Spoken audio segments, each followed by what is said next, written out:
सीधे ले चलते हैं आपको हरियाणा, जहां पर अखिल भारतीय सम्मेलन चल रहा है, जहां पर संतों का समागम है। भारतीय संघ समिति के राष्ट्रीय अधिवेशन में मुख्यमंत्री खट्टर संबोधित कर रहे हैं। साधक यहाँ आश्रम में उपस्थित मेरे बुजुर्गों, नौजवान साथियों, माताओं, बहनों, पत्रकार छायाकर मित्रों, मैं वैसे तो आज संत जनों का आशीर्वाद लेने के लिए आया। मुझे नहीं पता था कि स्वामी धर्मदेव जी इस मेरे आशीर्वाद के लेने के बाद किस तरीके से वो चीजों को आगे मोड़ देंगे, बढ़ा देंगे। लेकिन मुझे आनंद है कि मुख्यमंत्री के नाते,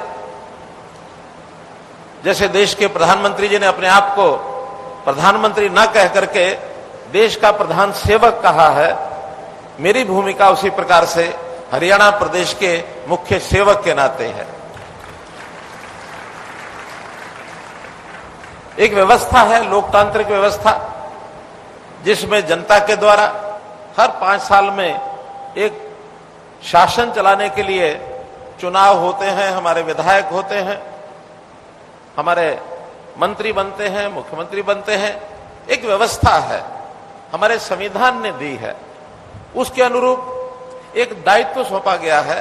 उस दायित्व को करने के लिए, और उस दायित्व में सबसे बड़ा भाव सत्ता को भोगना नहीं है, सत्ता को सेवा का माध्यम बना करके जन सेवा करना, जन उपकार करना, यही अपना दायित्व है। उस नाते से लगातार हम काम करते हैं।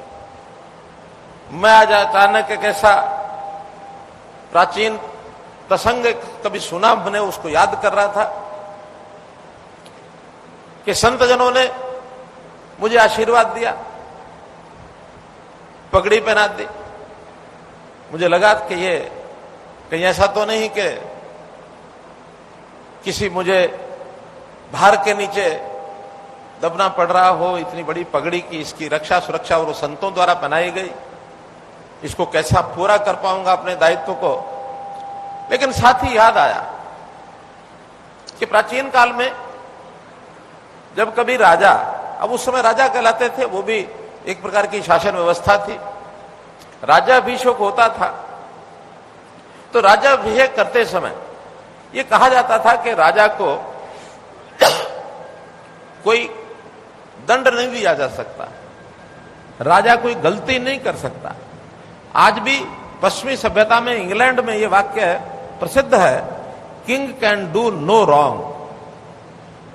अब एक प्रचलन पश्चिमी सभ्यता में ऐसा है, लेकिन यहां उस समय क्या होता था, राजा के मन में कोई घमंड ना आ जाए, चाहे मुख्य सेवक की मेरी भूमिका है तो भी शासन के नाते से कुछ दायित्व है, कोई घमंड ना आ जाए, कोई गलती ना कर बैठे, और गलती कर दे तो उस समय संत महात्मा शासक के सिर पर मयूर पंख ये मारते थे कि ऐसी गलती नहीं करना कि दंड तुम्हें मिलेगा नहीं। कहा जाता था धर्म दंड्योसी, धर्म दंड्योसी, धर्म दंड्योसी, यानी दंड मिल सकता है तो धर्म ही दंड देगा तुम्हें भले शासन व्यवस्था में दंड ना मिले, लेकिन धर्म जो है वो दंड देगा। अब ये धर्म के पुरोधा हमारा ये संत समाज, इन्होंने जब वो पगड़ी पहनाई तो मुझे लगा कि वही शतुर्मुर्ग मेरे सिर पर मारा जा रहा है कि धर्म दंड देगा, कोई गलती ना कर बैठना। मैं विश्वास दिलाता हूं कि मैं उस मर्यादा का पूरा ध्यान रखूंगा। मेरा आचरण ऐसा ना हो जाए कि समाज के किसी भी व्यक्ति को मेरे द्वारा कोई कष्ट हो जाए। लोक कल्याणकारी व्यवस्था को बना करके कैसे आगे बढ़ना। वैसे तो अपने एक व्यवस्था, जब देश आजाद हुआ, एक संविधान की व्यवस्था बनाई गई। संविधान में सब लिखा है,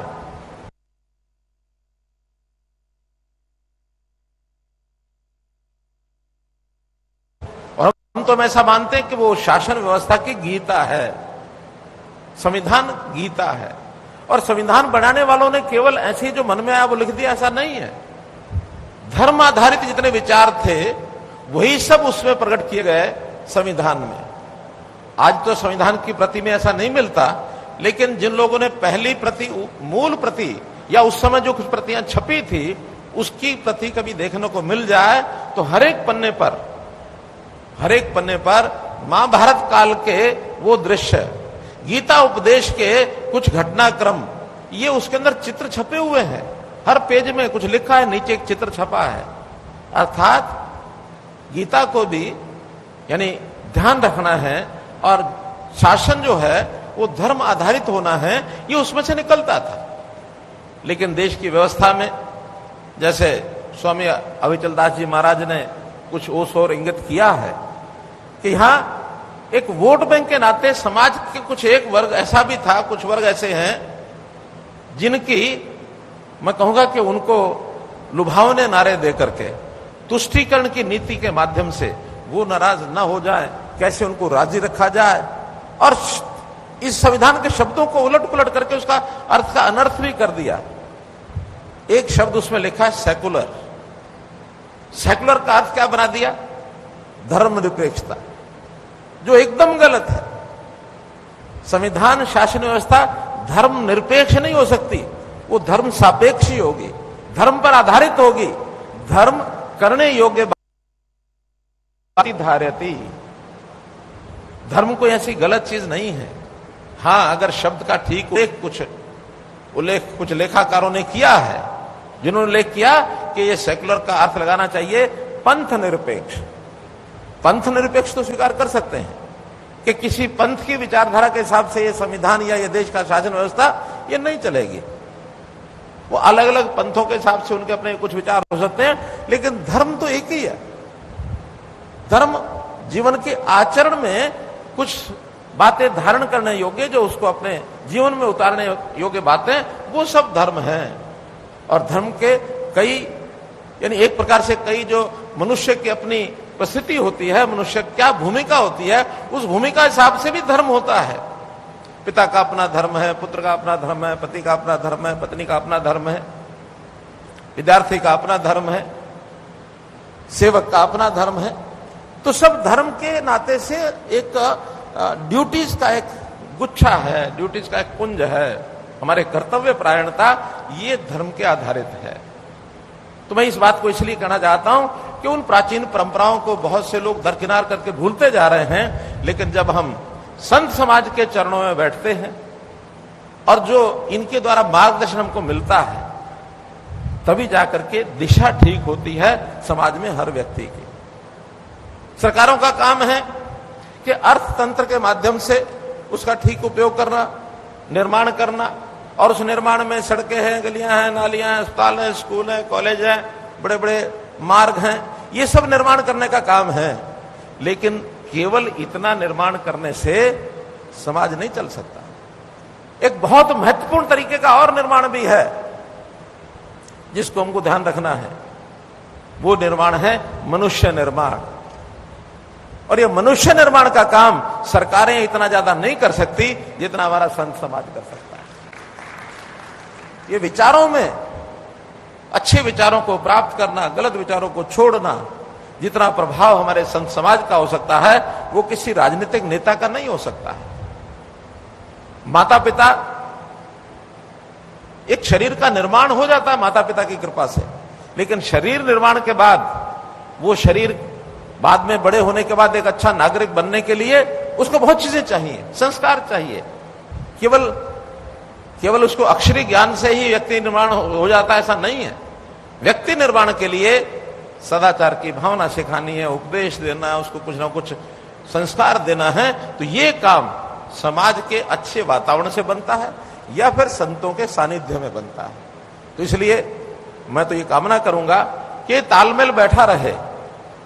भौतिक निर्माण का काम सरकारें कर लेंगी, लेकिन मनुष्य निर्माण का काम, व्यक्ति निर्माण का काम ये संत समाज के जिम्मे है। तो जरूर आप करते भी हैं, लेकिन इसको और गति से जितना आप बढ़ाएं उतना हमको आनंद आएगा। हाँ, उसके लिए वातावरण बढ़ाने का काम ये हम करेंगे। वातावरण को खराब नहीं होने देंगे कि जिसमें से आपको कोई बाधा आए, बाधा नहीं आने देंगे। लेकिन आपका एक अपना वचनों का प्रभाव है, उस वचन प्रभाव के कारण से जो विषय आगे बढ़ सकते हैं उनको जरूर बढ़ाना चाहिए। मैं तो अंत में इतनी बात कहूंगा, जिसका उल्लेख मंच से किया गया, संतों की वाणी का कितना प्रभाव होता है। किसी एक संत का होता है ऐसा नहीं है, हर संत की वाणी में अपना एक प्रभाव होता है। तो जब मैंने पिछले दिनों में जब कबीर जी की जीवनी का अध्ययन किया, उनके विचारों का अध्ययन किया, तो बहुत कुछ समझने को सीखने को मिला। कबीर जी कोई पढ़े लिखे नहीं थे, सन्यासी, अनपढ़ सन्यासी थे, अक्षर ज्ञान बिल्कुल नहीं था, लेकिन मन में भाव जो जागृत होते थे उनको लिपिबद्ध तरीके से छंद के हिसाब से वो लिखवाते होंगे, सुनाते होंगे, किसी को याद कराते होंगे। तो किस प्रकार की चीजें निकल करके आई। एक दोहा, कबीरा कबीरा खड़ा बाजार में, सबकी मांगे खैर, ना काहू से दोस्ती ना काहू से। अब इससे बड़ी और सीख क्या हो सकती है। हम राजनीतिक लोग हर दिन किसी ना किसी से दुश्मनी करने के लिए तैयार हो जाते हैं। जब हम जाते हैं उसके पास, पहले उसका पता करते हैं इसने हमको वोट दिया था कि नहीं दिया था। और बहुत राजनीतिक आदमी तो वहीं बोल पड़ते हैं कि अच्छा तूने मेरा वोट नहीं दिया ना, इसलिए तेरा काम नहीं होगा, जा भाग जा। अब ये कोई शासनकर्ता की ये दायित्व तो नहीं है। उसका दायित्व तो है किसी ने वोट दिया है तो ठीक, नहीं दिया है तो ठीक। हमने तो आखिर सारे देश का, सारे प्रदेश का, सारे समाज का, उसकी भलाई के काम करने हैं। 2014 में जब चुनाव में उतरे तो मन में एक बात आ गई कि एक नारा देना चाहिए, और वो हमने दिया, हरियाणा एक, हरियाणा में एक। कि सारा हरियाणा एक है, उसके सब हरियाणवियों का भाव भी एक है कि हरियाणा के गौरव के साथ लग करके और आगे बढ़े। जनता जनार्दन ने हमको मौका दिया, हमने उसको जीवन में उतारा, कोई भेद नहीं किया। और आज लगातार हरियाणा के अंदर कम से कम ये बात प्रसिद्ध हो गई है कि मनोहर लाल के रहते हुए भेदभाव किसी से नहीं होगा, वोट किसी को दे दो। इसका अर्थ ये नहीं कि वो फिर उनकी इच्छा नहीं होती हमको वोट देने की, अपने आप होती है। उनको भी लगता है, तुलना करते हैं पिछले आज से 8 साल पहले क्या होता था, आज क्या होता है। तो इन सद्विचारों के साथ सरकार को आगे बढ़ाना, चलाना। समाज में जो व्यक्ति, जो परिवार अभावग्रस्त है, गरीब है, उसका जीवन यापन ठीक से चल नहीं रहा, ऐसे परिवारों की हमने पहचान की है।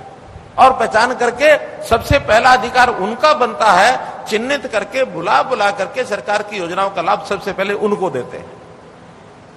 सरकारी योजनाओं का सबसे पहला अधिकार अगर है तो समाज में जो वंचित वर्ग है, अभावग्रस्त है, जो पीड़ित है, उसको सबसे पहला उसका अधिकार मिलना चाहिए। इस आधार पर अपनी शासन व्यवस्था हम चला रहे हैं। और न केवल यहां केंद्र की सारी योजनाएं भी इसी आधार पर, आदरणीय नरेंद्र मोदी जी का वो भी एक सपना है कि गरीब की गरीबी कैसे दूर होगी। हम नारा नहीं लगाते गरीबी हटाओ, हम योजना बनाते हैं कि कैसे ठीक हो सकता है। कितनी योजनाएं बनी हैं गरीब आदमियों के लिए। भारतीय जनता पार्टी की हर प्रदेश की चलने वाली सरकार वो इसी लाइन पर चल रही है। बस अंतर इतना ही है कि उस अर्थतंत्र में कुछ सरकारें आती हैं, उस अर्थतंत्र को इकट्ठा करके भोग करने के लिए अपने पास रखते हैं, और यहां मन का विचार ये है, फकीरा क्या है तेरा, कुछ नहीं है, समाज का है, समाज के लिए अर्पित, तन समर्पित, मन समर्पित, और ये जीवन समर्पित, चाहता हूं देश की धरती तुझे कुछ और बीत हो। धन्यवाद।